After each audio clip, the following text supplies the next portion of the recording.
Welcome to Aaron Mahnke's Cabinet of Curiosities, a production of iHeartRadio and Grim and Mild. Our world is full of the unexplainable. And if history is an open book, all of these amazing tales are right there on display, just waiting for us to explore. Welcome to the Cabinet of Curiosities.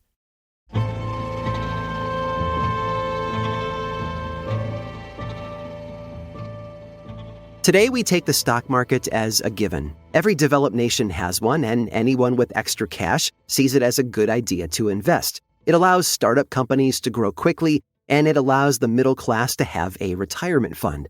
But at the end of the day, it's all about perceived value, how much the market, aka human beings, think something is worth. And when that perceived value proves to be way off from the actual value of a stock, well, then we call that a bubble. One of the first examples of this happened over 300 years ago, and when it burst, it almost took all of England with it.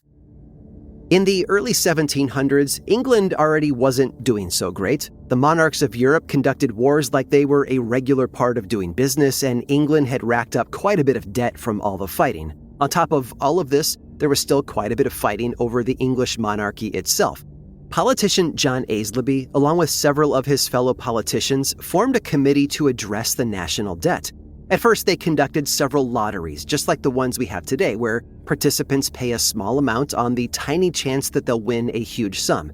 The government takes some of the profits and then uses them how it sees fit, such as paying off the national debt. But this was too slow a solution for England's significant financial woes, and so the politicians turned to another scheme. You see, large private banks were a relatively new development in England. They were sometimes still called companies back then.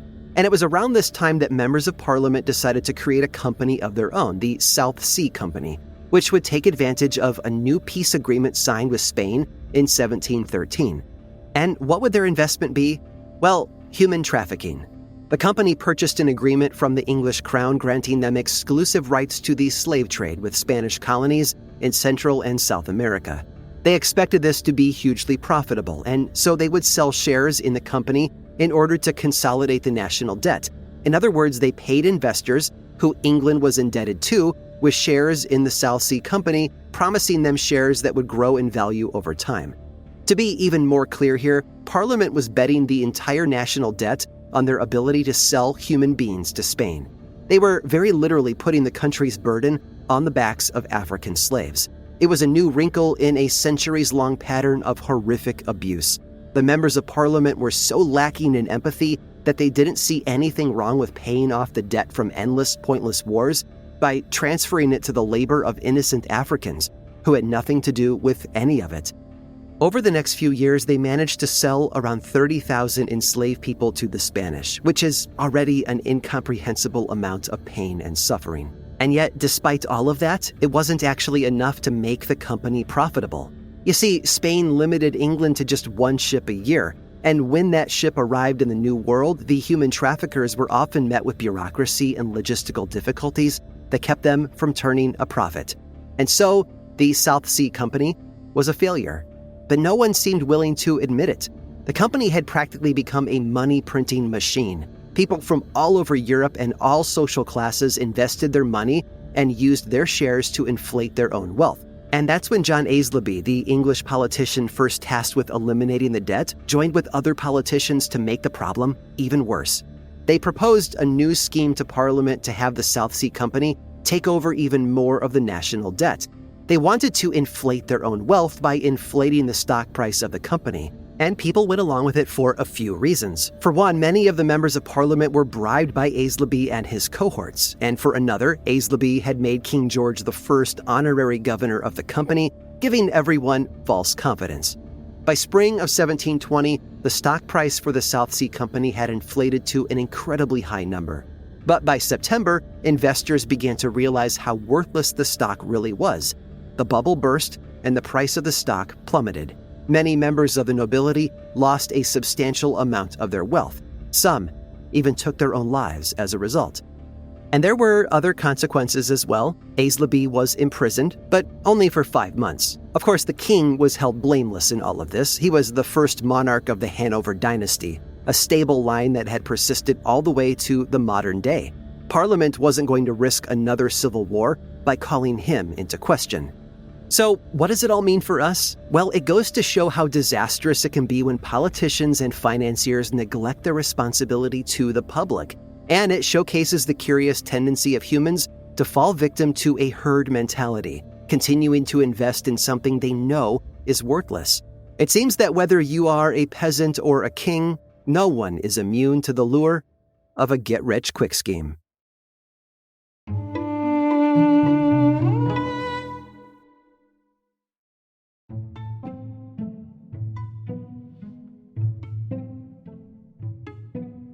The Massachusetts Institute of Technology, or MIT, is known for a lot of things: world-class professors, cutting-edge technology, and some of the best science, engineering, and mathematics programs in the world. Want to go to space, or the depths of the ocean, or get inside an atom? Then MIT is the place to be. But aside from its academics, MIT is also known for another characteristic. With world-class students come world-class pranks. Called hacks by the student body, they range from the whimsical to the wild. Many hacks include the Great Dome, a neoclassical building topped by, of course, a very large dome. Over the years, a fire truck, a lunar lander, and an MIT campus police car have all made their way onto the top of the building.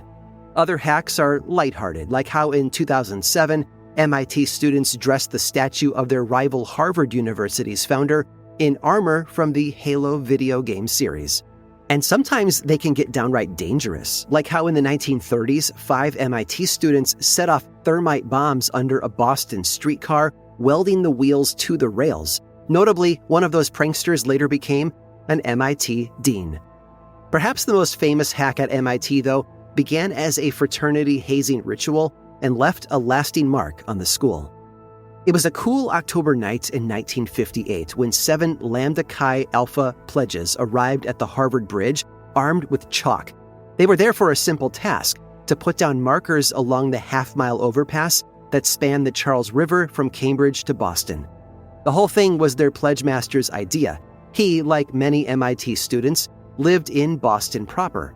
Nearly every day, he had crossed the bridge to get to the MIT campus in Cambridge. He wanted the markers so that he could easily see how far he had left to walk, but he didn't want them to measure in feet or yards. Instead, they would measure in smoots.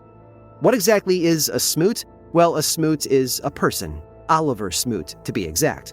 Oliver was one of the pledges that year, and as the shortest member of the group at 5'7" tall, the pledge master chose him to make measuring the bridge more labor-intensive. On top of that, he reasoned Smoot's name sounded scientific. An ampere measures electrical current, a watt total power, and a smoot distance across the Harvard Bridge.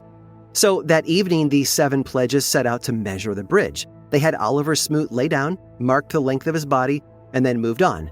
And at first, Smoot was jumping up and moving on to the next spot on his own, but as the Smoot lengths reached into the hundreds, he grew too tired to do that. His brothers started picking him up and carrying him to the next chalk mark. Partway through, the brothers were forced to run off the bridge and hide when a Boston police car rolled by. Once the police lost interest, they returned to their task. After over an hour and a half, the brothers made their final chalk mark at Smoot's feet. Together, they found that the Harvard Bridge stretched 364.4 smoots long, plus or minus 1 ear. Now, even though the measurement known as smoots originated as a fraternity prank, over the years they became part of the city. Lambda Chi Alpha repaints the smoot marks every year. When the bridge was rebuilt in the 1980s, the contractor added smoot marks to the sidewalk. And today, you can convert any distance on the Google calculator into smoots. As for Oliver himself, his foray into measurement marked the beginning of a career. He became head of the International Organization of Standardization, which is the group that sets standard measurements for scientific research. With each new hack, MIT students hope to make their mark on history.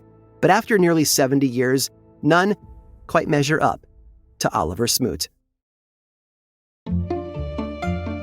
I hope you've enjoyed today's guided tour of the Cabinet of Curiosities. Subscribe for free on Apple Podcasts or learn more about the show by visiting curiositiespodcast.com.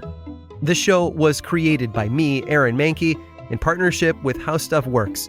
I make another award-winning show called Lore, which is a podcast, book series, and television show.